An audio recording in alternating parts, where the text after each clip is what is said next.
This is Jeff Dumbarello, broker of Steelbridge Realty, here to talk about the 2014 Lee County, Florida residential market in review. Disclosure, this is my work done for me and shared with you. The data came from multiple sources. Those sources are the Lee County Clerk of the Court, the City of Cape Coral, the U.S. Census, and the MLS data.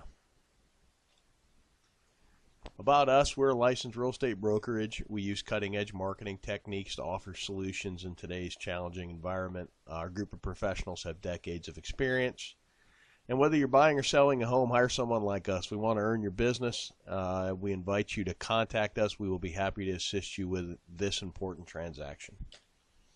5 things you need to know that happened in 2014. Number 1, the distressed market is really an afterthought to everyone but the buyer who waited too long to enter the market and the service providers who made it their entire business model. This is a chart showing the percentages by month of the distressed market, and here lately we're in the 20, all the way from 15 to 21% in 2014. Here's a chart of foreclosures. I made this chart last January, and I was pretty sure we had assumed the new normal status. This is the chart from this year, and we have definitely assumed the new normal status of foreclosures, which is essentially about 125 to 300. Here's the entire foreclosure trend for perspective.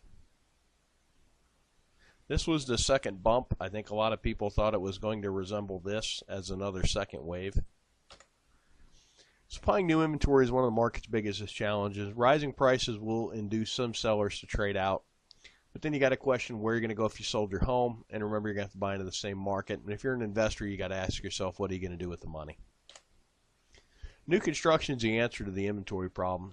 Here's a couple things to think about. The appraisals will hold prices in check for a little bit until the channel's a little better defined. We're seeing that in our day-to-day business now.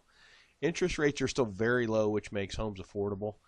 We're really in the market missing an entire vintage of about 2008 through 2013.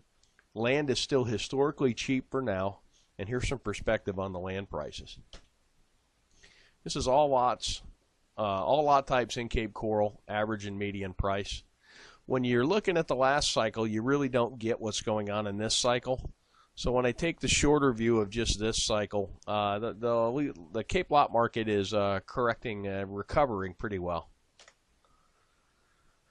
The market is stabilizing in relation to the bubbles of activity. We do bubble charts here to kind of let everybody know where most of the people are looking in the market. Last year's bubble chart, this is from when 2013 versus 2012. There's a very clear shift in the market as it shifted over. When I did 13 versus 14, there really isn't that much of a difference. The market's pretty much stabilized with, we're missing some cheaper homes in the $70,000 price range, but we're selling more 170,000 all the way up into the millions. This chart's a neat chart. It shows the last cycle and this cycle by pricing. The red line being the last cycle, the blue line being the current cycle. And you can see that we mimicked the last cycle for a while, and then you're starting to see 04 and 05 in the last cycle pulled wildly away to where we're just getting slight price increases, but not like we did before. And this is really a function of the banks aren't giving out crazy loans. There's no stated income, no stated asset loans. So this is a sustainable market that's actually driven by sensible leverage. Some perspective, we operate in a seasonal and a cyclical market. The seasonality is really determined by our weather. Up north, when it's warmer, is when they're busier in the real estate market. Here, when it's a little cooler, is when we're busier in the real estate market. The cyclical part of our market is governed by demographics, and we're going to talk about something seasonal pricing bumps as well. Right now, we're in a sustainable boom. MIM is money in motion. It's every dollar that flowed through. This is actually dollars sold by realtors. And we had an 8.7 increase in the actual volume in the market. The amount of transactions went up 1.1%. The median is actually rising faster than the average, which shows the bottom of the market is coming up faster than the market itself is correcting. The percentage of bank-owned properties jumped up slightly from 13.6 to 15.05, where short sales really fell off the map. They were 8% of the market in 13, and they're only 3% of the market in 14. And another neat thing to look at, cash sales in 2013, 60.7% were cash in 2013. In 2014, 57%. So you had a decent price increase, and it really wasn't funded by leverage. And to give you a perspective, about 25-30% of the sales in the state of Florida are cash. So we're almost working at twice the cash sales percentage of the state of Florida. Money in motion is a key indicator. As long as the market continues to grow, that's a really good thing. The median's rising higher than the average. We talked about that. We also talked about the cash sales percentage. One thing I learned, if you base your business model on short sales, you need to find something else to do. And we're truly in a market where the buyers are paying slightly more for a slightly older and slightly smaller home. Market specifics. Two asset classes that really jumped out to me are townhouses and manufactured homes are actually growing. By property types, what's interesting to me is the manufactured homes are up 20% in sales counts, as are the townhouses. And when you look at the price increases, they're probably some of the lowest price increases, and that's the market seeking a good quality buy, basically. The single-family homes are up 7%. They just about mimic the market as a whole. A few thoughts on the jump in mobile homes and townhomes. Mobile homes have both a lower cost of entry and a lower cost to keep, and the blue-collar retirees from up north love them because they really only need them for 3 or 4 months of the year because they're still home doing stuff and walleye fishing and playing with the grandkids. But it's a nice, affordable home to get out of the cold weather. Townhouses kind of represent the same if you're adverse to a mobile home purchase. And really and truly, we found within the market that as the site-built homes hit a certain number, the manufactured homes take off, and it's about 3 to 1. So if a site-built home was trading for $300,000, the manufactured homes at $100,000 represent a lot of value to a retiree buyer.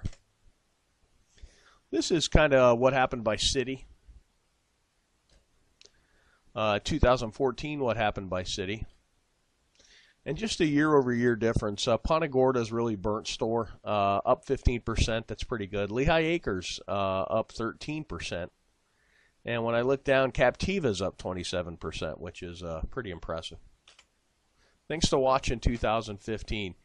Essentially, you've got a seesaw on the market now with resale homes on one side of the seesaw and new construction on the other. And they're going to trade back and forth. As the new construction takes a leg up, then the resale become attractive, and then vice versa. I'm seeing sometimes in the market where for a 10% increase in price, you can get a brand new home versus a 9-year-old home. That's kind of a no-brainer. Inventory is the key. Whoever can bring some inventory to market is going to make some money. And this applies to both the retail and the investment segment of the market. This is single-family permits in Cape Coral. When you look at the totality of the last cycle, you really don't get that excited about what's going on now. But when I take out the last cycle, it shows you there's some pretty good permit growth. Projection of retirees. We take this from the census, and if you were born 62 years ago, there's a likely chance you're going to retire, and this is in the millions by how many there are. This is actually the 62-year-olds against our sales counts. It's a pretty good correlation. And then 66 is kind of the official retirement age. And it doesn't quite resemble as much the 62, our sales patterns, and I think the 62 more kind of takes in early retirees. One last thing, this is a long chart average price of the whole market. This little blip right here was when the banks really let it loose and just basically gave out free money. And that's kind of what we're looking for now is everybody's looking for when this time is coming back, and it's really going to be tied to leverage. We were in a boom, which is what we're in now as the market went up to here. And then when the banks went crazy, and you also had Hurricane Charlie in here, which took a little inventory and dumped some insurance money into the market, which kind of overheated it a little more. But this was based on easy money and basically turned into a mania. And that's kind of what you got to watch for now is loan programs. If you have any thoughts or questions, why don't you give us a call at the office at 239-694-3300, and my extension is 102. And you can always, if you're watching this video, click the link below the video and fill the form out, and we'll be in touch with you. Thanks for watching, and make it a great day.